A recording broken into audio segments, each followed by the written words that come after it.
আসসালামু আলাইকুম। Fire service ও civil defence অধিদপ্তরে fire fighter পদে একটি সার্কুলার সম্পর্কে আজকের এই ভিডিওটিতে আলোচনা করতেছি। আপনাদেরকে ভিডিওটি প্রথম থেকে শেষ পর্যন্ত দেখার জন্য অনুরোধ রইল। বিস্তারিত আলোচনা করার আগে বরাবর রিকোয়েস্ট করতেছি, এখন পর্যন্ত যারা আমাদের চ্যানেলের নতুন সদস্য রয়েছেন তারা অবশ্যই চ্যানেলটি সাবস্ক্রাইব করে পাশে থাকা বেল আইকনটি অল করে দিন। তো বন্ধুরা, এখানে দেখতে পারতেছেন ফায়ার সার্ভিস ও সিভিল ডিফেন্স অধিদপ্তরে অসংখ্য পদে একটি সার্কুলার প্রকাশিত হয়েছে। প্রথম যে পদটি রয়েছে পদের নাম ড্রাইভার পদে যারা আবেদন করবেন তাদেরকে অবশ্যই অবিবাহিত হতে হবে।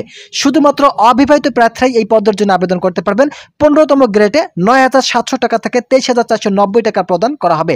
পদ সংখ্যা রয়েছে 38টি। যারা এই পদের জন্য আবেদন করবেন তাদের শিক্ষাগত যোগ্যতার ক্ষেত্রে কমপক্ষে অষ্টম শ্রেণী পাস থাকতে হবে। মূলত জেএসসি পাস থাকলেই এই পদের জন্য আবেদন করতে পারবেন। বৈধ ড্রাইভিং লাইসেন্স সহ হালকা ও ভারী যানবাহন চালানোর অভিজ্ঞতা সম্পন্ন হতে হবে। ভারী যানবাহন চলায় বৈধ ড্রাইভিং লাইসেন্স থাকতে হবে। শারীরিক যোগ্যতার ক্ষেত্রে অবশ্যই আপনাদেরকে পাসপোর্ট 4 ইঞ্চি থাকতে হবে। বুকের মাপ 32 ইঞ্চির মধ্যে থাকতে হবে। ওজনের ক্ষেত্রে 110 পাউন্ড ওজন থাকতে হবে। ত্রুটিমুক্ত শারীরিক গঠন থাকতে হবে।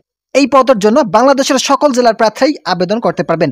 দ্বিতীয় নম্বর যে পদটি রয়েছে, আকর্ষণীয় যে পদটি রয়েছে ফায়ার ফাইটার পদে পুরুষ এবং মহিলা উভয় প্রার্থী এই পদের জন্য আবেদন করতে পারবেন। সম্পূর্ণ বিনা অভিজ্ঞতা আবেদন করার সুযোগ রয়েছে। ভিডিওটি চলাকালীন সময় আপনাদের কাছে আবার রিকোয়েস্ট করতেছি, এখন পর্যন্ত যারা আমাদের চ্যানেলের নতুন সদস্য রয়েছেন তারা অবশ্যই চ্যানেলটি সাবস্ক্রাইব করে পাশে থাকা বেল আইকনটি অল করে দিন। 17তম গ্রেডে বেতন প্রতি মাসে 9,000 টাকা থেকে 21,800 টাকা প্রদান করা হবে। পদ সংখ্যা দেখতে পারতেছেন 111টি পদে বাংলাদেশের সকল জেলার নারী পুরুষ উভয় প্রার্থী এই পদের জন্য আবেদন করতে পারবেন। পুরুষ প্রার্থীদের ক্ষেত্রে অবশ্যই শিক্ষাগত যোগ্যতার ক্ষেত্রে যাদের মাধ্যমিক স্কুল সার্টিফিকেট রয়েছে, মূলত এসএসসি পাস রয়েছে, তারা এই পদের জন্য আবেদন করতে পারবেন।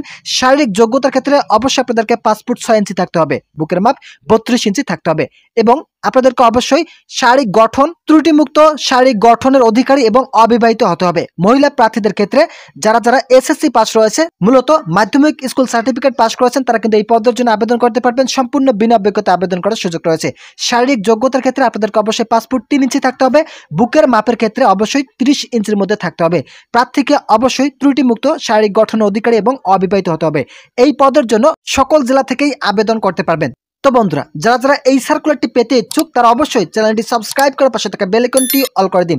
এই সার্কুলারটি এখন পর্যন্ত প্রক্রিয়াধীন অবস্থায় আছে। কিছুদিনের মধ্যেই এই সার্কুলারটি প্রকাশিত হতে যাচ্ছে। এই সার্কুলারটি আগামী ফেব্রুয়ারি মাসের প্রথম সপ্তাহে প্রকাশিত হতে যাচ্ছে। যখন এই সার্কুলারটি প্রকাশিত হবে তখন অবশ্যই আমাদের চ্যানেল থেকেই প্রথমে আপনারা এই সার্কুলারটি দেখে সবার আগেই আবেদনটি সম্পন্ন করতে পারবেন। আজকের এই ভিডিওটি এই পর্যন্ত। ভালো থাকুন, সুস্থ থাকুন।